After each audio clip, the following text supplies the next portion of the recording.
عمل الصالحات. ایمان کا تقاضا یہ ہوگا، جو ایمان کو سمجھ جائے گا وہ ڈیفینیٹلی اللہ کے حکم مانے گا. قرآن کہہ رہا ہے نا بھائی، مشکل تو کچھ کہ اگر تو ایمان لے آیا، ایمان کو تو سمجھ گیا کہ یہ ایمان ہے، تو اس کی دلیل تو اللہ پاک دے رہے ہیں کہ میں اس کی دلیل تب مانوں گا کہ تو ایمان کو سمجھ گیا تھا. بے شک تو کہتا پڑے میں مسلمان ہوں، لا الہ الا اللہ محمد رسول اللہ اشہد ان لا الہ الا اللہ، نعرے مارتا پھر تو جو کچھ بھی کر لے، لیکن اس کی دلیل مولانا ایک چیز ہوگی. دلیل کیا؟ جو اللہ تعالیٰ کہہ رہے ہیں ان الذین آمنوا، جو تم ایمان لے ہے تو اس کی دلیل کیا ہے؟ عمل الصالحات. جو اس ایمان کے تقاضے کے مطابق، آپ کا ایمان تقاضا کرے گا آپ سے، ہمارا ایمان تقاضا کر رہا ہے، ڈیمانڈ کرتا ہے. اگر میں ایمان والا ہوں تو وہ مجھے ڈیمانڈ کرتا ہے میرا ایمان، اٹھ اللہ تعالیٰ سے نماز کے لیے بلا رہا ہے، یہ تقاضا ہے نہیں ایمان کا. اٹھ رمضان کا موسم ہے، رمضان میں روزے رکھ. اٹھ حج فرض ہے، حج جا کے حج کر. ٹھیک ہے نا؟ تو بھائی اگر ہم ایمان کو سمجھ جائیں یا سمجھ گئے ہیں تو زندگی تو وہ ہوگی کہ جو ایمان کے مخالفت میں زندگی گزرے ہی نہ. ایمان کی تقاضا تو یہی ہے کہ اس کے تضاد میں نہ ہو.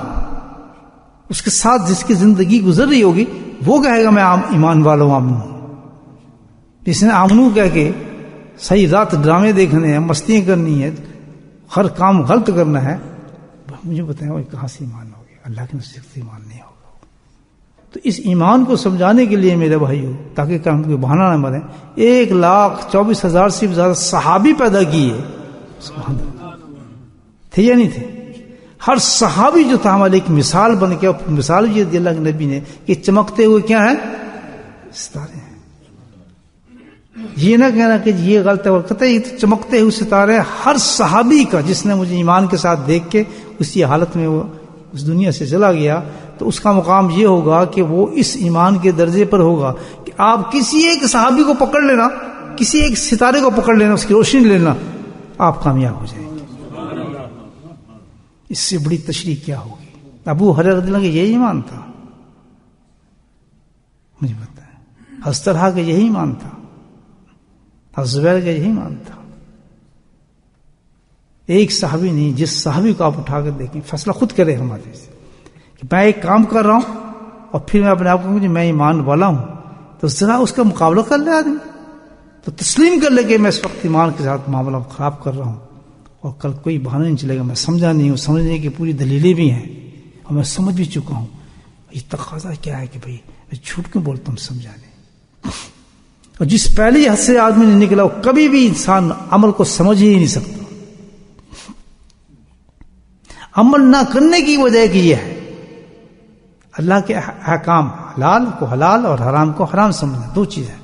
جس کو منع کیا ہے اس کے بھی سمجھنے کہ سود حرام ہے، سود فلاں ہے، ہر چیز ہے، یہ حرام ہے، اس کو اللہ نے منع کیا، یہ حرام ہے، اس کو منع کیا ہے. اگر اس کی طرف چاہ رہا ہے، چل رہا ہے، کوئی ایکسکیوز نہیں ہے. اللہ ہمارے بندے کا کوئی ایکسکیوز نہیں لے، اللہ کا حکم ہے. اس کی وجہ یہی ہے صرف کہ ہم ابھی ایمان کو نہیں سمجھ سکے، ایمان کا ہمارے پلے ہی نہیں پڑا.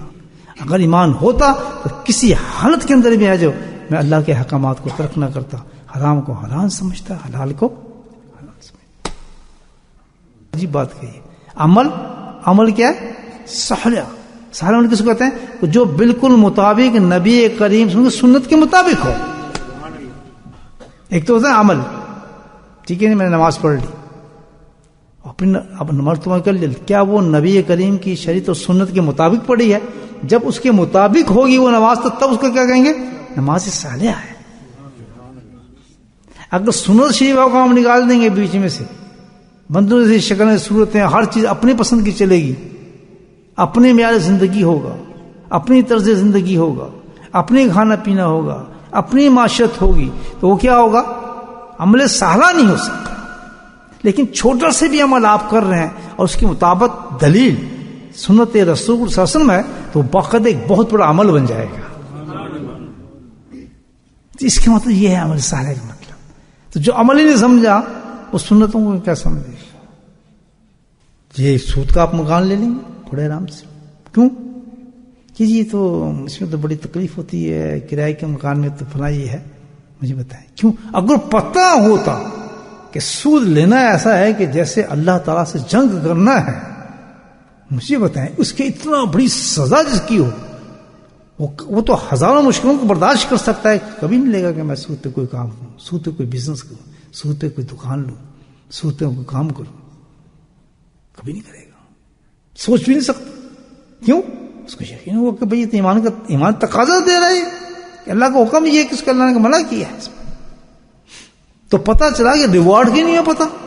حقیقت میں صحیح بتا رہا ہوں، جتنے بھی ہم سمجھتے ہیں نا ایمان کا چکر، تو ایمان کی دلیل کوئی ایک کر کے دکھائے مجھے انسان کہ اگر واقعی ایمان کو ہم سمجھ چکے ہوتے تو ریوارڈ، اللہ کی جو ریوارڈ ہیں مجھے بتائیں آپ کیسے. قرآن کی تلاوت، اللہ کا ذکر.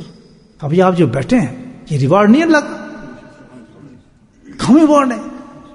یعنی اس سے بڑا ریوارڈ کیا ہوا کہ آئے آدمی گناہوں سے بھرا ہوا لت پت آ کے بیٹھ کے اٹھ کے جائے تو جائے ایسے جیسے کہ فرشتہ.